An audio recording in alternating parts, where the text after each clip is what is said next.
Selat Hormuz di kawasan Timur Tengah. Kalau begitu, mari kita saksikan. Kalau begitu, sekuritisasi itu apa ya? Aha. Nah, teman-teman. Jadi, sebelum kita lanjut, kita harus pahami dulu nih teori sekuritisasi. Menurut teman-teman, sekuritisasi itu apa ya? Jadi teman-teman, sebenarnya sekuritisasi itu merupakan sebuah proses apabila sebuah isu itu tidak lagi dianggap hanya masalah biasa, tapi telah dipandang sebagai ancaman yang serius. Ada pemikir yang telah ahli nih ya, menurut Barry Buzan nih, kalau isu itu disebut tersekuritisasi apabila negara itu merasa perlu nih mengambil langkah-langkah darurat, bahkan melibatkan kekuatan militer. Nah, Selat Hormuz itu masuk nih teman-teman ke dalam sekuritisasi. Bukan cuma jalur pelayaran, tapi dianggap kalau Selat Hormuz itu merupakan hidup matinya ekonomi dunia. Nah, sekarang kita bisa lihat nih Selat Hormuz itu berdasarkan geografisnya. Kalau Selat Hormuz itu berada di antara Iran dan bagian utara dan juga Oman di bagian selatannya, tepatnya di wilayah semenanjung Musandam. Selat Hormuz ini merupakan penghubung utama antara Teluk Persia dan Laut Arab. Lebarnya juga hanya sekitar 35 sampai 60 mil, tapi lalu lintasnya luar biasa padat banget nih. Kira-kira apa aja sih yang lewat di selat ini? Nah, setiap harinya teman-teman, di Selat Hormuz itu banyak banget kapal tanker raksasa yang lewat membawa minyak mentah dan gas alam cair gitu kan, atau LNG yang melewati jalur ini. Nah, kira-kira negara-negaranya itu seperti Iran, Irak, Arab Saudi, Kuwait, Qatar, dan Uni Emirat Arab. Karena negara ini tuh sangat bergantung nih pada selat ini. Kenapa? Karena mereka itu ada di dekat selat itu. Jadi kalau misalnya mereka mau keluar harus melewatin selat itu dulu nih teman-teman. Apalagi dalam distribusi minyak tersebut gitu.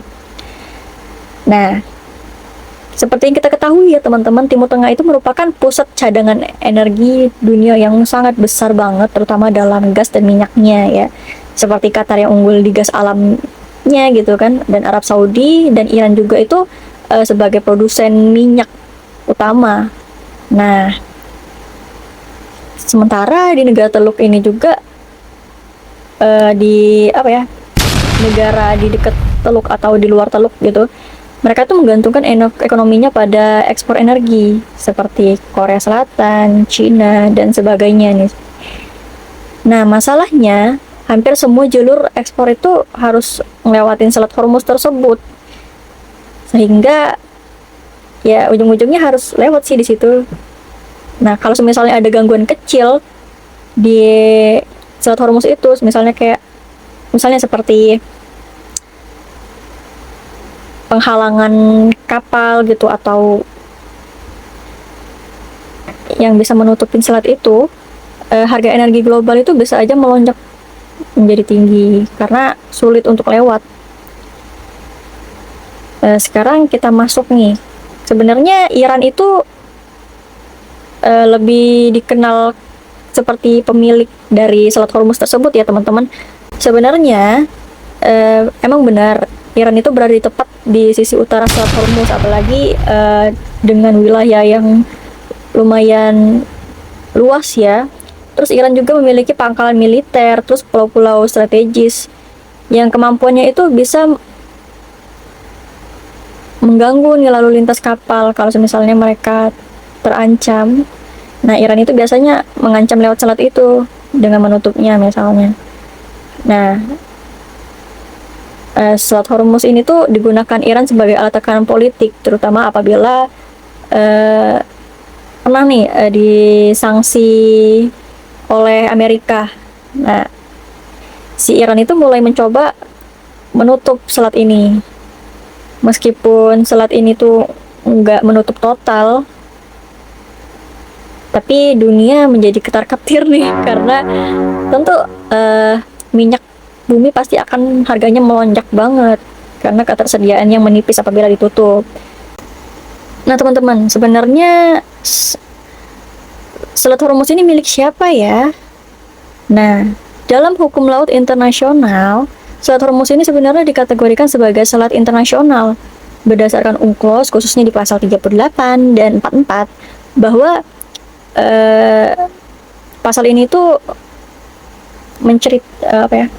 membahas terkait menjamin hak lintas damai bagi semua kapal asing. Memang Iran itu belum ratifikasi UNCLOS, tapi aturan ini tuh harus dianggap menjadi hukum kebiasaan internasional. Artinya secara hukum tidak ada negara nih yang boleh menutup Selat Hormuz ini secara sepihak. Namun dalam praktiknya hukum sering diberbenturkan dengan kepentingan politik dan keamanan. Sebenarnya banyak banget sejarah yang menunjukkan betapa rawannya nih selat ini. Bisa kita lihat dalam perang Iran dan Irak bahwa ada ratusan kapal tanker nih menjadi sasaran serangan, yang membuat jalur distribusi energi dunia itu hampir lumpuh. Situasi ini tuh memaksa Amerika Serikat dan negara Eropa itu turun tangan untuk mengawal kapal-kapal tanker. Sejak saat itu, Selat Hormuz ini benar-benar dipandang sebagai isu keamanan internasional. Nah, bagi Amerika sendiri, Selat Hormuz ini tuh bukan sekadar isu regional. Karena Amerika Serikat itu menempatkan armada kelima di Bahrain untuk menjaga jalur ini tetap terbuka melalui operasi Freedom of Navigation, sehingga Amerika Serikat itu berusaha memastikan bahwa tidak ada nih negara satupun yang bisa menguasai selat ini sendirian. Apalagi tujuannya juga mulia banget ya teman-teman, untuk menjaga stabilitas energi global. Lalu kenapa sih Selat Hormuz ini sampai disekuritisasi? Nah, seperti yang ketahui, Selat Hormuz itu sendiri ya teman-teman merupakan selat yang untuk jalur minyak, sehingga pasti pertumbuhan ekonomi sangat bergantung nih di kehidupan. Seperti yang kita ketahui, apabila ada gangguan di Selat Hormuz, berarti ancaman langsung nih terhadap pendapatan negara dan stabilitas politik yang ada di dalam negeri. Nah, sekuritisasi di Selat Hormuz ini juga menjadi penting nih dalam beberapa alasan. Yang pertama, selat ini tuh menghubungkan kekayaan energi Timur Tengah dengan dunia. Kedua, konflik regional itu hampir berdampak ke selat ini. Ketiga, negara-negara menjadikannya alat tekanan politik. Dan keempat, gangguan kecil aja bisa menimbulkan dampak global. Nah, apabila Selat Hormuz ini terganggu, maka dampaknya itu tidak hanya dirasakan di Timur Tengah nih teman-teman, karena harga minyak dunia melonjak, membuat inflasi meningkat, biaya transportasi naik, dan ekonomi global bisa terguncang. Nah, negara yang tidak terlibat konflik juga tentu akan terasa nih efeknya, seperti Indonesia. Karena harga minyak yang meningkat tadi ya teman-teman. Nah, itulah kenapa Selat Hormuz ini bukan sekedar jalur laut biasa aja, karena banyak negara-negara yang sumber dayanya itu besar banget di sini, seperti minyak dan juga gas, sehingga banyak negara-negara dengan ekonomi yang maju seperti Korea dan Cina itu sangat memerlukan sumber daya dari Timur Tengah ini. Selama dunia masih bergantung pada minyak dan gas, Selat Hormuz akan terus menjadi isu yang diawasi ketat. Nah, mungkin sekian dari saya. Terima kasih.